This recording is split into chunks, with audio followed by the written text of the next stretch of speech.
Hi, thanks for tuning into Simple Nail Design. So this is my polish of the month, and here you can see I have this shimmery green color. The polish I got is from L'Oreal Paris. This is what the bottle looks like. It is called 807 Majestic Green. There you go. This is what the inside looks like. So as you can see, the brush, it's pretty thick. It's not too thin, and you can coat one nail with just one stroke. And for this, I find that the color, it's pretty opaque, so you can get away with just one coat of polish. Here I have 2 coats over my base coat, and this is what the result looks like.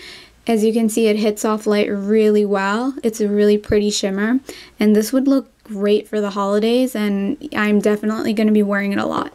So that's my polish of the month. I hope you like this polish, and if you bought the other colors of the collection, then let me know what you think about that. I will definitely be continuing this polish of the month, so if you have any polishes that you'd like to suggest, then do let me know. Thanks for watching. Please subscribe and share. Take care.